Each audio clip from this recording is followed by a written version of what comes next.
The first thing I noticed was the smell. Not rot, not yet. Just that sour metallic edge that made you think of a nosebleed or a rusted penny on your tongue. You'd think a police station would always feel safe, but the truth is, if you spend enough time behind bulletproof glass and under flickering fluorescent lights, you start to see how thin the walls really are. I'd been on the force for 6 years. I was still junior, not the rookie, but not the kind of guy you send to negotiate a hostage crisis either. My name's Adam. Officer Adam Pearson, badge number 10,847, and if you told me 3 days ago I'd be writing this, locked inside a precinct with monsters in the holding cells, I'd have laughed in your face. But here we are, and it's not a joke. Thursday morning I woke up like I always do, alarm blaring at 5:45, half a cup of coffee in my system before my eyes even focus, sitting at the edge of my bed staring at my own socks. My girlfriend Taylor snored through my alarm, hugging the sheets like she knew something bad was coming and wanted to stay out of it. I brushed my teeth for too long, maybe hoping the routine would make the anxiety fade. Something was off. I could feel it in the way my hands shook when I tried to tie my boots. The drive-in was quiet, too quiet for a city like this. Usually the morning radio would be making some dumb joke about last night's game, but all I got was static and a single choked news report about a military vehicle stalled downtown. The van was still there when I pulled into the station parking lot. Matte green, no markings. Some grumpy-looking soldier standing outside, smoking with his helmet still on. Cops and soldiers nod at each other, but we don't mix. He looked at me, didn't say a word, and I went inside. Our station's not big, 2 stories, 1 donut shop across the street, and a jail cell that smells like Lysol and sweat. Today, the lobby was full of people who didn't look like they wanted to be there. Coughers, mostly. Real, chest-deep animal coughs. Sarge asked me to cover the front desk while he dealt with a fight in holding. I told him no problem. I lied. I kept checking my phone between calls, waiting for Taylor to text, but the bars kept dropping to 0. Nobody's messages were going through. I tried to joke with dispatch, but they kept cutting out. Every time I turned to the TV in the corner, the news anchors looked more nervous. Reports of unrest, hospitals overwhelmed, but nothing specific. The more I watched, the more I realized everyone was contradicting everyone else. One channel said to stay home. The other said to report to emergency centers. I called my mom, my best friend Jimmy, even Taylor's mom, but nobody picked up. I heard Sarge cussing in the back, a crash, and the sound of something heavy slamming against the wall. I asked the desk sergeant if we should lock down, and he just stared at the door, his mouth moving but no words coming out. I saw the first real sign something was wrong when a guy walked in bleeding. Not the kind of bleeding that gets you a Band-Aid. This was deep, soaking his hoodie all the way to his elbows, dripping onto the tile. He stared at me with eyes that looked dead already, his mouth slack, skin turning a weird washed-out gray. "Help me," he said, but the words came out mangled, like his mouth wasn't used to talking. College for medical, but dispatch didn't answer. The guy collapsed at my feet, twitching, coughing up something black. I wanted to help him, I swear I did, but every instinct told me to back away. Another officer tried to help, but when he touched the guy's shoulder, the man snapped, lunged, teeth first, right for the throat. There was blood, screaming, fists slamming on the plexiglass. I froze. I watched the whole thing through the glass, my hand glued to the radio, praying for backup, for anybody to tell me this was just a crazy, bloody morning and not the end of the world.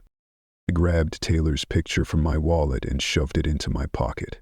I felt stupid, but I did it anyway. Sarge was yelling now, telling us to lock the damn doors, but some people were still trying to leave, convinced it was just a riot or some drug gone bad. I didn't care what they thought. I slid the bolt, dragged the big metal file cabinet in front of the main door, and told the kid at the front to stay behind me. I started grabbing anything heavy I could find, piling it against the windows, checking that my sidearm was loaded. That's how it started for us. Not with sirens and panic, but with the wrong kind of cough, the wrong kind of blood, and a single guy at the front desk who'd never felt further from home. I kept thinking about Taylor, about my mom, about how every single decision I made from here out wasn't just for me anymore. I looked around the station, at the people I was supposed to protect, and realized nobody in that building, not even me, was ready for what was coming next. There was no going back after the first bite.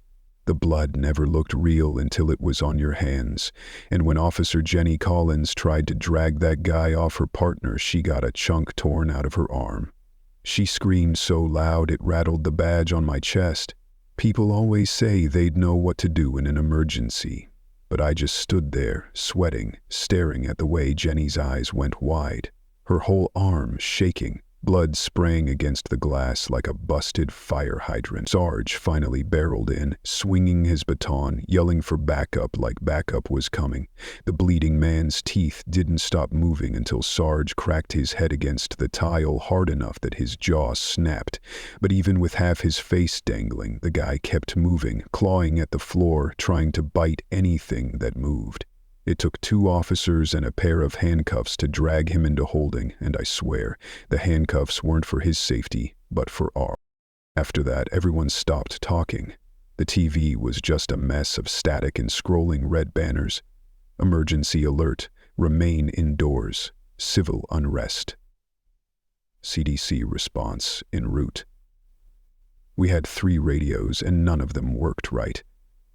Taylor wasn't answering. My mom's phone went straight to voicemail, and every officer in the building was whispering like the walls were listening.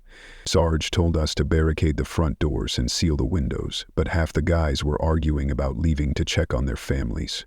I couldn't blame them, but Sarge's face told the story.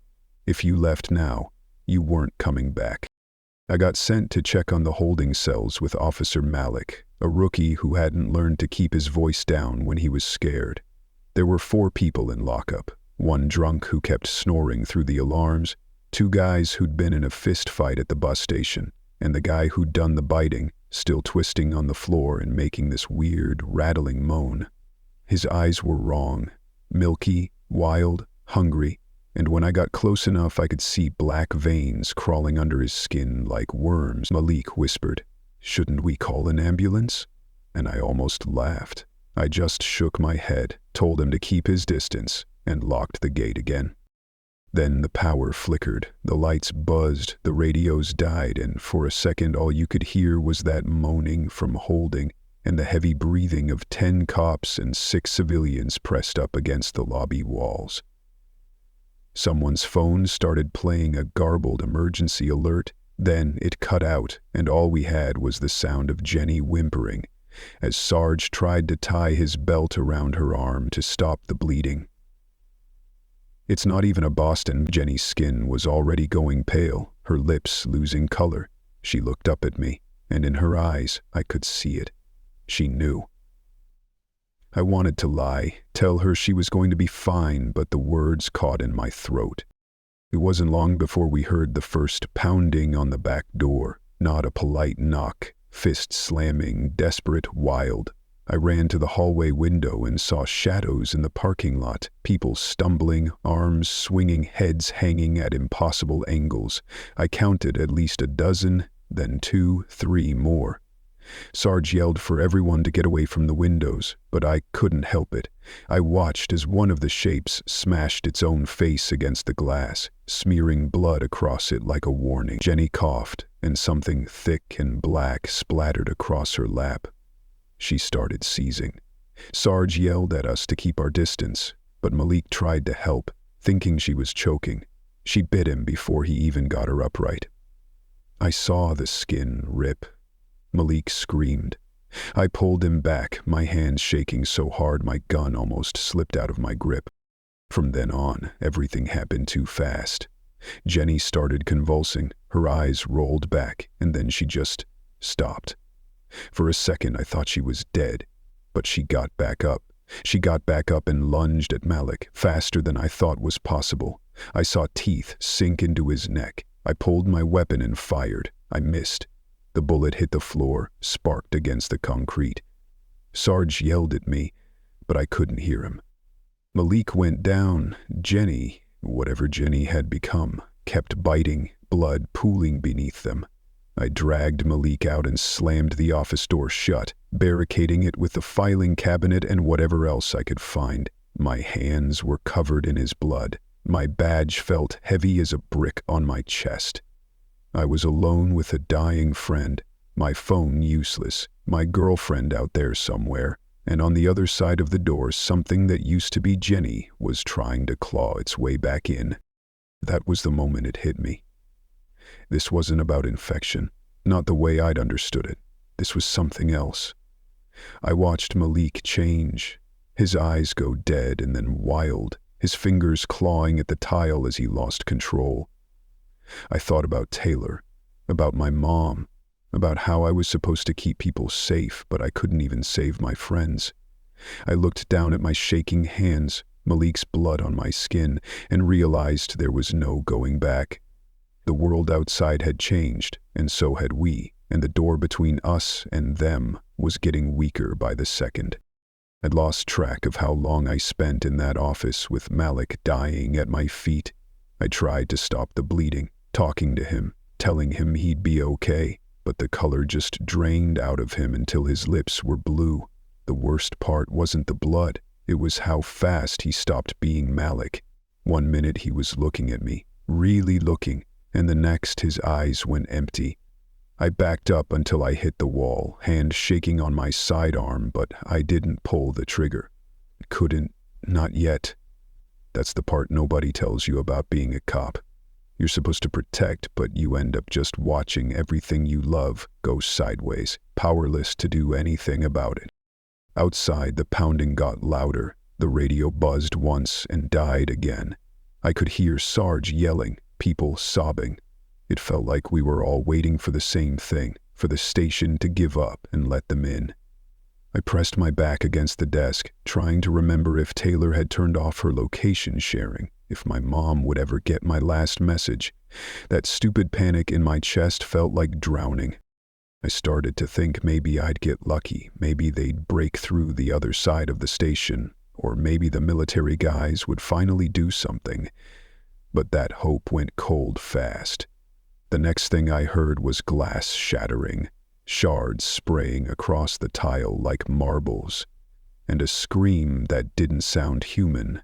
The infected were inside. Sarge's voice was yelling for backup, gunshots echoing off concrete, and all I could do was push harder on the door with a filing cabinet that suddenly felt made of cardboard. Malik started moving, twitching, not normal, not alive. His fingers curled and he snapped upright, like a puppet yanked by invisible strings. I begged him to stop. I don't know why. He was gone. He lurched at me, mouth wide, eyes all wrong. That's when I pulled the trigger. 3 shots, 1 missed, 1 grazed. The third hit him in the head. He dropped in a heap, and I felt every part of me break a little more.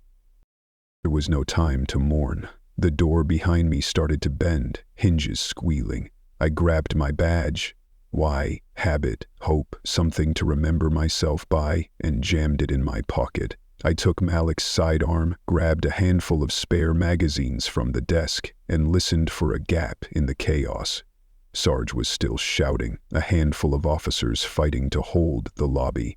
I burst out of the office, firing into the wave of bodies, all teeth and fingernails and blood. The air tasted like pennies and fear. I made it to the evidence room, locked the heavy steel door, and pressed my back to it, breath hitching. My hands shook so bad I nearly dropped the gun. Through the glass slit, I saw the lobby fill with the infected, people I'd joked with every day, people whose birthdays I remembered, all gone. Sarge looked at me once, mouth open to shout, but a figure grabbed him from behind, teeth sinking into his throat. He disappeared under the crowd. It was over. For a while, I just sat there, listening. The noise faded, replaced by the wet shuffling of feet and that horrible, hungry moan. I kept thinking about Taylor, about my mom, about whether the world outside was any better than in here. I wanted to cry. I wanted to scream. I didn't. I just loaded another magazine and waited for a reason to move. I realized then there was nothing left to protect but myself. I wanted to be the kind of person who could save people, who could run back into the fire, but the truth is, sometimes you run. Sometimes you just want to live another hour, even if you're the last one left. When the moaning finally drifted away, I inched the door open and peered out. The station was gutted, bodies everywhere, blood in the air. I stepped over Sarge, past the bodies and into the hall, every step careful, quiet, slow. I felt like a ghost moving through a nightmare. I made it to the back entrance, the only way that looked clear, and listened for any sound of life. Nothing. I thought about calling out, but the silence was safe. I pushed the door open and stepped into the sunlight, blinking hard. The world outside wasn't better, but it was different. It was empty, ruined. The rules had changed. I wasn't a cop anymore. I wasn't anybody's hero. I was just a man on the road, covered in blood, hoping for a reason to keep moving.